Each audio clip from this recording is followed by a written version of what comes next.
Di balik modernitas Seoul seperti saat ini, ada sejarah 6 abad lalu yang masih hidup. Dan Gyeongbokgung Palace adalah pintu gerbang untuk kita kembali ke masa lalu itu. Ini merupakan istana terbesar pada dinasti Joseon. Dia dibangun oleh Raja Taejo di masa kepemerintahannya yang keempat pada tahun 1395. Let's go!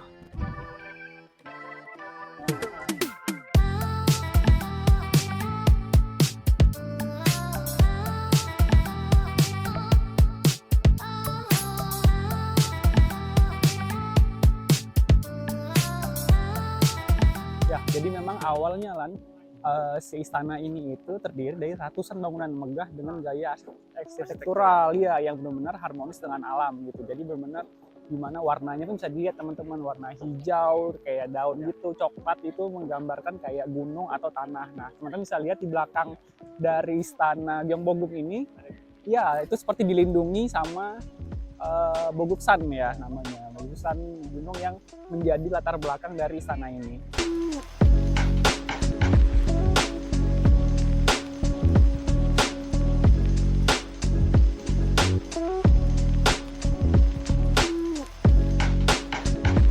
Rame cuy, hari ini lagi rame banget. Ya sebenarnya tiap hari rame sih, cuman Iya. I don't know why. Banyak juga nih yang lagi turis-turis yang pakai travel gitu kayaknya ya, soalnya pada bawa bendera tuh di situ. Mana bendera? Oh iya, bendera. Tadi juga ada di situ. Sekalian aja.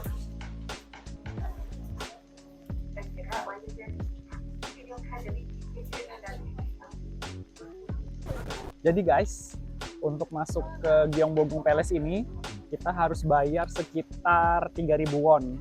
Bisa cash atau debit atau kredit. Nah, jadi tiketnya nanti kira-kira seperti ini.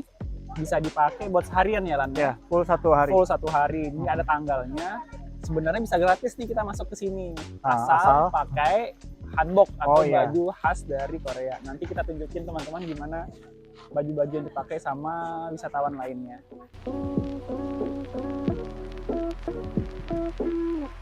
Teman, kalau kita pakai tiket, kita lihat sebelah kanan, kalau hanbok lihat sebelah kiri. Jadi kita harus scan dulu guys. Oke.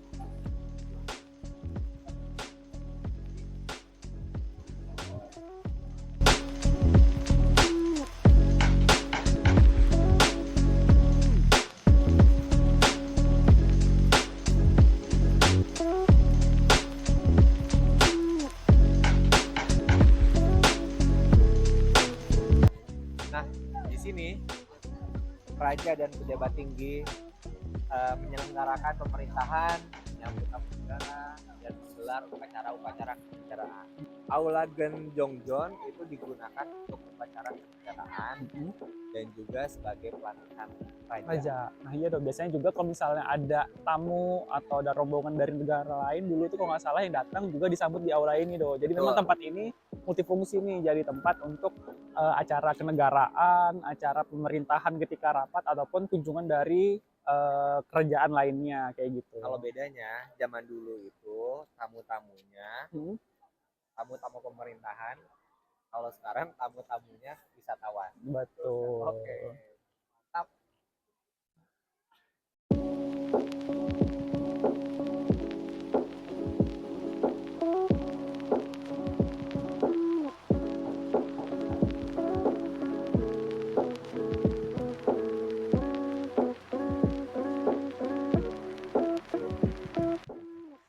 Jadi arsitektur Gyeongbokgung ini penuh corak warna dan simbolis yang sangat mentereng ya, yang sangat ngejreng. Jadi bisa kita lihat di tiang-tiangnya, atapnya, kemudian papan-papannya itu menunjukkan arti tersendiri, namanya janchong dalam bahasa Koreanya.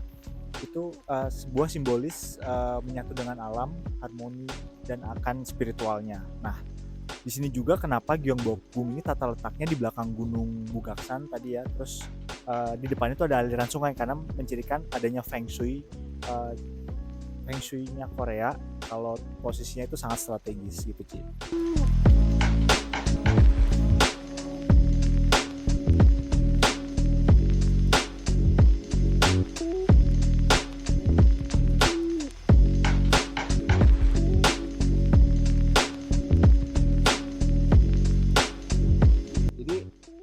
salah satu atraksi di Gyeongbokgung itu adalah pergantian Penjaga. penjaga gerbang. Ya. Karena itu kan merekonstruksi dari zaman dinasti Joseon. Oke. Jadi ada parade militernya, dari pakaian lengkap, ada proses-prosesnya sama. Dan di sini juga ada 2 museum besar. Museum apa tuh, Dok? Satu namanya Museum National Palace Museum of Korea, dan satu lagi adalah National Folk Museum. Itu menyimpan artefak dan budaya Korea. Bagus.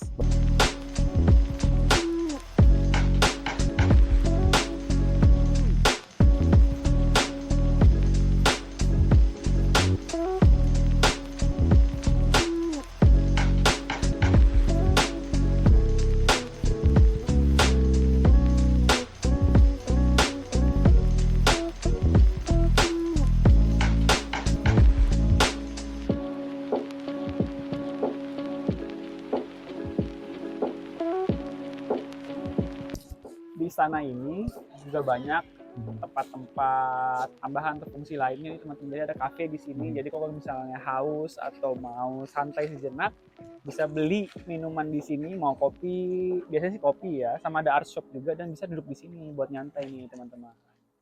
Ada apa lagi lah? Intinya sih banyak tempat yang bisa kita nongkrong ya, nggak cuman ya kan kafe itu habis Sana, foto-foto, berdiri, terus kemudian ngikutin. Ada juga tour guide. Kita bisa minum, diem dulu sambil memikirkan kita mau ke spot mana lagi.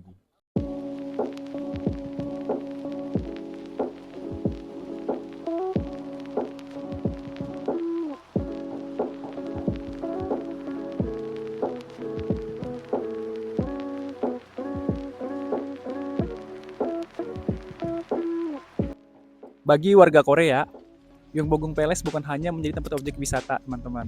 Tapi ini menjadi tempat juga di mana sejarah itu terjadi. Selain itu, istana ini juga menjadi penghubung antara masa lalu dan masa depan. Walaupun sekarang Seoul pembangunannya masih kencang banget dengan segala infrastruktur yang luar biasa, tapi istana ini tetap berdiri sebagai pengingat bahwa dulu terjadi perjuangan, penjajahan juga, dan namun mengasih tahu nih bahwa sebenarnya masih bertahan juga warga Korea kayak gitu dengan kondisinya. Gyeongbokgung ini Lan ya, sekarang menjadi simbol bahwa bangsa Korea ya, bangsa Korea yang berbagai dari zaman dulu tuh dijajah sama bangsa lain. Jadi simbol perjuangan. Iya, mereka masih Simbol bertahan. eksistensi mereka di sini. Jadi intinya bagi siapapun yang mau ke sini, Gyeongbokgung Palace ini salah satu destinasi wajib. Selain banyak sih destinasi kayak Gangnam, Myeongdong mungkin atau Hongdae. Untuk wisata bersejarahnya tradisionalnya wajib banget ke sini. Betul. Kemudian Yang paling penting juga kalau ke sini sih sebaiknya teman-teman pakai hanbok sih ya. Jadi biar pertama gratis, pakai handbook. kedua foto-fotonya biar lebih optimal nih. Lebih dapat banget gitu kalau pakai handbook ya. Jadi Betul. ngerasain feelsnya, suasananya jadi pas sama. Jadi fotonya juga kalau lagi dari luar negeri ke sini kayak wah berasa banget nih suasananya. Pernah nggak pada pakai handbook sebelumnya? Udah pernah kesini pakai handbook belum? Ya kalau gue sih pernah waktu tapi di Jeonju, di istana di sana juga. Kalau Rido? Kalau gue sih pernah juga di sini persis pertama kali datang. Tahun lalu, jadi pas sama sih musim gugur juga, dan kebetulan waktu cuacanya cerah banget.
teman kita beli minuman dulu, matcha latte. Matcha. Harganya berapa? 3.500. Lumayan. Matcha. Iya, di Indonesia itu bisa 50.000, apalagi di sekarang lagi hit juga kan di Indonesia.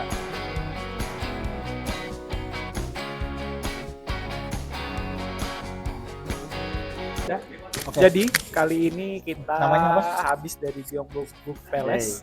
Kita mau nyobain salah satu restoran Michelin Star, katanya ini enak banget dan rame. Nah, Wow. kebetulan kita dapatnya di jam yang nanggung, jadi dapat duduk dan kita mau nyobain yang signature-nya beef noodle spesial, harganya sekitar 15.000 won. 15.000 won. Dari tampilannya sih enak banget ini kue, thank you Lan. Kuahnya, dagingnya mantep banget. Bening ya? Pokoknya bening banget, Cai. Kita coba dulu, seruput dulu. Nih guys. Dapat free nasi. Kue nasi dan kita minumnya cola ya. Ada air putih sih, gratis. Ada air putihnya gratis. Nanti gue refill. Thank you.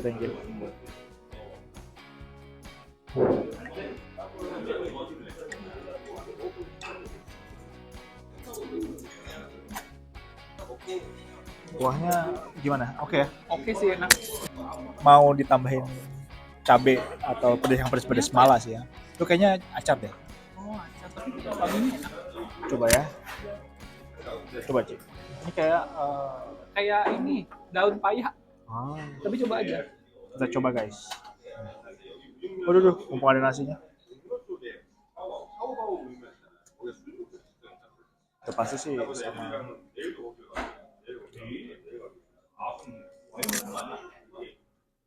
Coba dong, mau dong. Aha. Gimana dok? Dari campur. Gila enak banget. Ini Michelin ya. Gak heran sih udah 5 tahun berturut-turut mereka dapet Michelin. Soalnya enak ini. Dan deket banget tadi Gyeongbokgung ya. Oke, kita perlu garam nggak sih? Perlu garam kan? Ini rasanya apa lah? Gila enak banget.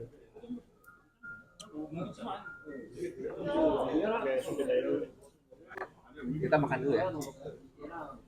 Di time lapse nggak? Oh iya deh, nanti ya. Kita makan dulu.